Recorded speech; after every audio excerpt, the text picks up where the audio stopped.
I swear I only clicked it by accident. Her work calendar was synced to our shared iPad, the one we mostly use to watch documentaries and check weather forecasts. I was just trying to find the weekend temperature. That's it. But instead of the weather app, I tapped on her calendar. And there it was. A 2-hour block on Thursday night titled, Meet Jake, Final Round Kiss Mark. My chest felt like it collapsed inward. I didn't even know we had a Jake in our lives. It wasn't a dentist appointment. It wasn't a Zoom call. She added a kiss emoji. A kiss emoji. Who puts that in a work meeting? She was in the shower when I saw it. I just sat there, not breathing. I wasn't even angry yet. I was embarrassed. I'd been making her morning smoothies. I'd ironed her damn linen pants that week. And here she was, scheduling whatever that was, like it was an errand between grocery runs. I didn't confront her right then. Instead, I deleted one thing. The location. Then I closed the iPad and waited. For hours. When she came out of the bathroom, her hair still wet, I smiled like an idiot and asked her if she wanted tea. She said, "You're so sweet," like nothing was wrong. She even kissed my cheek. Later that night, I watched her plug in her phone and turn its screen down. Like always. The next morning, I did the same thing I'd done for the past 5 years. I made her breakfast, wished her good luck at work, and told her I'd be home late for a meeting that didn't exist.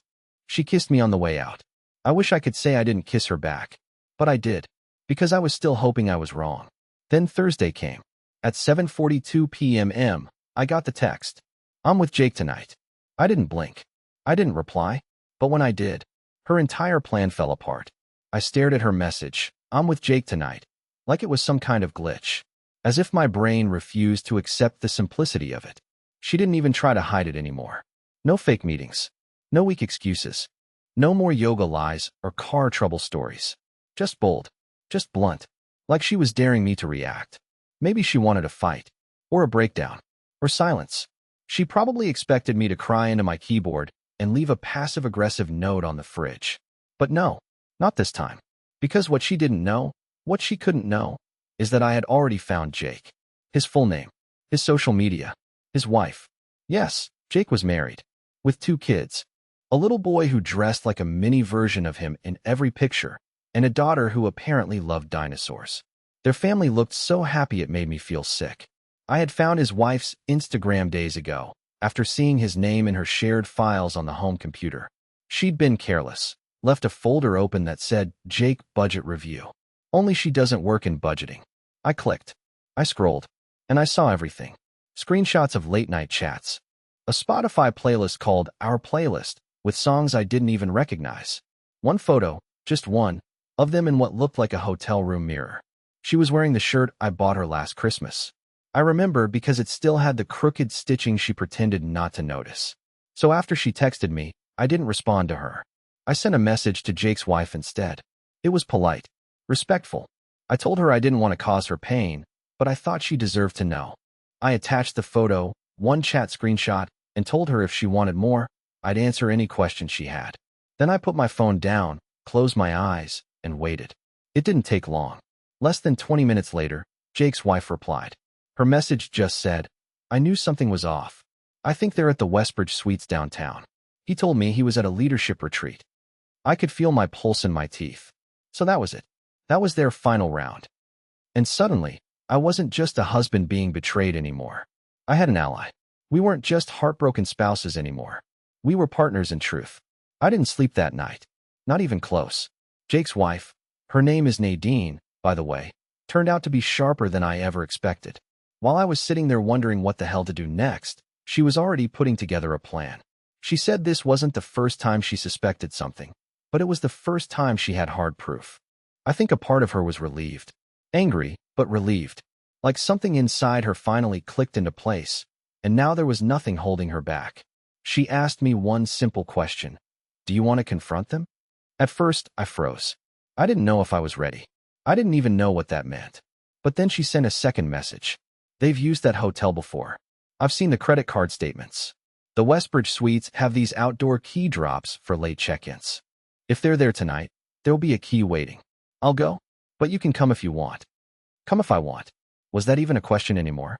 I was already in my car before I finished reading the message. I didn't tell Mila I was coming. She hadn't texted again after. I'm with Jake tonight. No explanation, no lie to follow it up, No breadcrumb of guilt. Just silence. Like I didn't even matter. Like she had decided I was an old chapter and this new guy, this married father of two, was going to be her next upgrade. I met Nadine 2 blocks from the hotel. She was sitting in a blue hatchback, engine off, just staring at the building like she was trying to set it on fire with her eyes. I got in. We didn't say much. Honestly, I think both of us were afraid if we spoke, we'd lose our nerve. She handed me a spare mask, one of those disposable ones, and said, "We walk in, we check the desk, and if there's a key for Jake, we know." There was. Room 304. The receptionist didn't even ask questions, just handed it over like it was nothing. I held that plastic card in my hand like it weighed 100 pounds. Nadine nodded toward the elevator. But I stopped her. "No, let's use the stairs. If they hear the elevator, they'll expect it." My chest was burning with adrenaline. I wasn't even sure if I was walking or floating. Every step up that concrete stairwell felt like a countdown to something I wasn't ready to face, but couldn't walk away from. When we reached the 3rd floor, we didn't speak. We didn't knock. We didn't shout or scream or demand answers. We slid the card in, and the door opened. What we found on the other side wasn't just betrayal. It was something so much worse. The room was dim, but not dark. Just the soft, yellow haze of a bedside lamp casting long shadows across the carpet. For a moment, no one moved. I didn't even breathe. Nadine was right behind me, silent. It was like time had thickened around us, holding everything in place before the impact. Then I saw her. Mila was standing by the window in nothing but a long white t-shirt.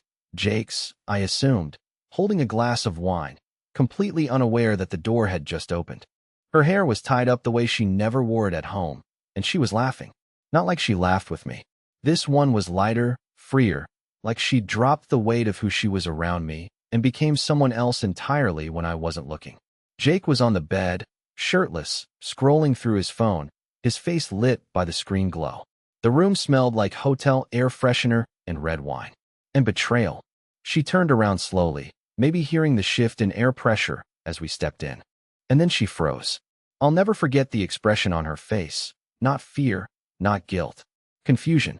Like her brain couldn't process how I could possibly be standing there. Like reality had just cracked open in front of her. Jake stood up quickly, phone in one hand, already blurting out something like, "What the hell?" But Nadine beat me to it. She stepped forward and said, calmly, "Hi, Jake. Still working late?" You could have dropped a grenade in that room and gotten less of a reaction. Jake went pale. Not the kind of pale that comes from shock. The kind that comes from exposure. Like someone just yanked his mask off in public and said, "Now everyone sees." Mila looked at me then. No words. Her mouth opened slightly, but she didn't say my name. Didn't apologize. Didn't even reach for a sheet to cover herself. She just stood there like she had no idea what role she was supposed to play. The confident cheater? The victim?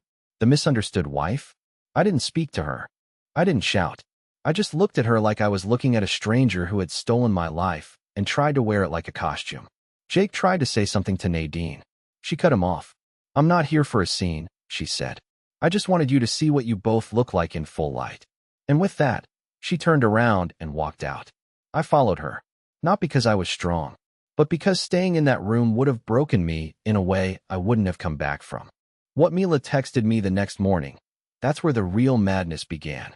I didn't sleep that night. Again, I just lay on the couch, shoes still on, staring at the ceiling like it could offer answers. I didn't cry. I wanted to. I wanted the release, but nothing came. Just that hollow, echoing silence that follows after something inside you gets destroyed. The text came at 6:13 a.m. I heard it buzz against the kitchen counter, and I knew it was her before I even checked. Something told me she wouldn't call. She wouldn't dare use her voice after what we both saw in that hotel room. But a text? That's safe. That's distant. That's how cowards apologize. Except it wasn't an apology. Not even close. All it said was, "You weren't supposed to find out like that." That was it. "No, I'm sorry. No, please let me explain." Just a flat, almost clinical admission that, yeah, this was happening, but I'd seen it too early. As if the betrayal itself wasn't the problem, just the timing of its discovery. And somehow, that hurt worse than the lie. I stared at those 8 words for a long time. Long enough for my coffee to go cold. Long enough for Nadine to text me and ask, did she say anything? I didn't answer right away. I didn't even know what to say. It felt like every time I thought I had hit the bottom, Mila managed to tunnel a little deeper. A few hours later, she came home. She didn't knock, just walked in like nothing had changed. She looked exhausted, her makeup smeared from the night before, eyes puffy like she hadn't slept either. But she still tried to walk with that casual calm, like she had some control left. "I just want to talk," she said. "Can we not do this with silence?" I didn't respond. Not at first. I just looked at her. I think I was trying to find any trace of the person I married. But she wasn't there. Just someone who used to be her, now pretending to be someone who cared. So she started talking. About how things got complicated. About how Jake understood her in ways I didn't. About how she didn't mean for it to go this far. And then, God help me, she actually said this line. "It wasn't about hurting you. It was about finding me." Finding her. Like I was the fog she needed to escape from. Like she was some tragic hero on a soul-searching journey, and I was just collateral. But then she said something else. Something that finally broke through my numbness. She said, "I need you to be mature about this. We can still be friends." Friends. After 7 years. After that hotel. After that text. She thought I'd settle for friendship? I didn't scream. I didn't throw anything. But what I said next, it was the beginning of the end, and it wiped that self-righteous look right off her face. I didn't answer her when she said we should still be friends. I didn't need to. The silence was enough. That silence did more damage than yelling ever could. She kept standing there, expecting something, anything, a reaction, a negotiation, maybe a sob story she could leverage, but I gave her nothing. Not a tear, not a word. I just stood up, picked up my keys, and left the house. No dramatic slamming of the door. Just a quiet exit, the way someone walks away from a crime scene they didn't cause. I drove straight to a small law office I'd bookmarked months ago, but never thought I'd actually visit. The receptionist was kind.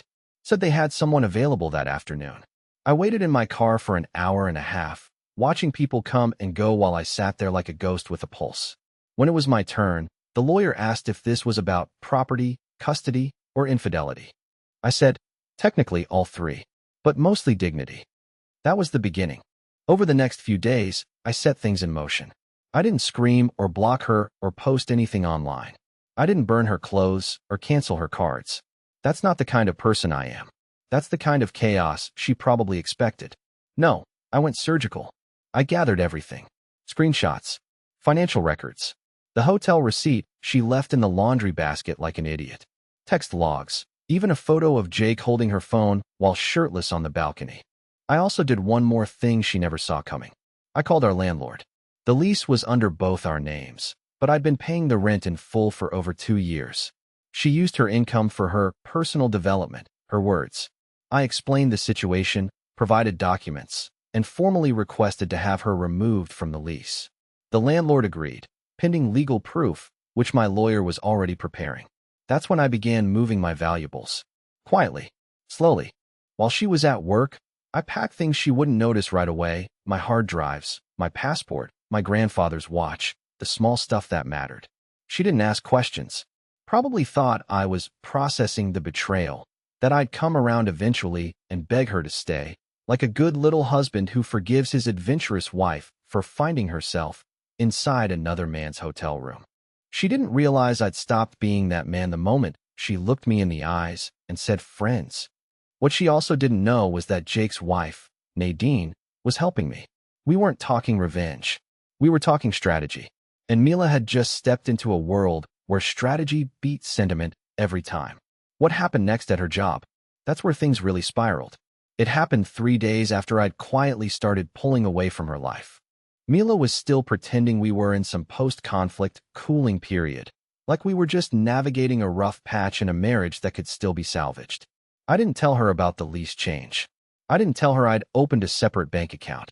I didn't even tell her that Nadine and I were still in regular contact. Every move I made was invisible, calculated. I wasn't trying to destroy her. I was just making sure that when she fell, I wouldn't be anywhere nearby. What I didn't expect was what Nadine did next. She hadn't told me her plan. I think she wanted it to be clean, something that couldn't be traced. But that Tuesday morning, I got a message from her that just said, "Check your wife's office calendar later. Things are going to shift." I didn't know what she meant until later that night. Mila came home tense, phone glued to her hand, pacing like she couldn't sit still.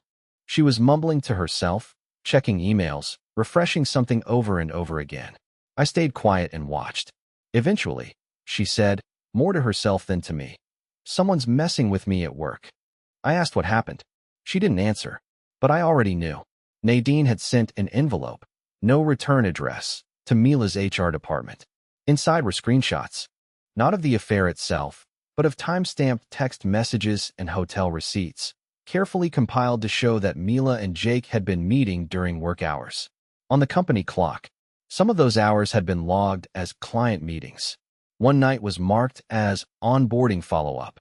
A hotel room at 4:30 p.m. on a Wednesday? HR doesn't need a smoking gun. They just need patterns. And Nadine gave them patterns. By Thursday, Mila was pulled into a review meeting. She claimed it was about some misunderstanding involving a scheduling discrepancy, but I could tell the ground was shifting beneath her. She wasn't used to consequences. She was used to control. She had always known how to lie smoothly, recover quickly, paint herself as the emotionally enlightened one who was just misunderstood. But not this time. I overheard her on a call later that night with Jake. She was whispering sharply, telling him, "You said your wife wouldn't get involved." Her voice cracked when she added, "I could lose everything, Jake." That was the first time I heard fear in her voice. Not guilt, not remorse, just fear. And it was strange, but in that moment, I didn't feel triumphant. I felt nothing at all, just tired. There was only one thing left to do, and I did it the next morning. I left before sunrise. No note, no dramatic monologue, no final argument to wrap it all in a bow. I just stepped out the front door with the last box of my things and locked it behind me for the final time. The new apartment was already set up, modest but clean, quiet, paid for, mine. The paperwork had gone through. My name off the lease, new bank account secured, lawyer on standby. The message was simple. If she wanted to chase a life with Jake, she could, but not while standing on the bones of the one I built. Mila sent 3 texts that morning. One said, "We need to talk." The next asked, "Why are your clothes gone?" And the last was longer. A list of regrets, mixed with confusion, guilt, nostalgia. She tried to tell me we'd been through too much to throw it all away. But the truth is, she was the one who lit the match. I never replied. That was my final act, not loud, not messy, just absence. And it said everything. Over the next few months, I focused on things I hadn't felt in years. Real things. I started playing guitar again. I met up with old friends who had slowly disappeared while I was too busy keeping our marriage afloat. I even started volunteering at a weekend coding class for teens, something I always told myself I'd do once things settled. Well, now they were settled. Just not the way I expected. I heard from Nadine a few times. She said Jake was now working remotely, permanently, and that her kids were adjusting better than she'd feared. She was healing, too. Not rushing. Just rebuilding slowly, brick by honest brick. We checked in occasionally, but it wasn't romantic. It was something more valuable. Mutual peace. And Mila? I don't know where she is now. I don't ask. I don't search. I don't wonder. Because the best revenge wasn't ruining her. It was becoming someone she could never reach again. Someone who didn't need to yell, or prove anything, or win. Someone free.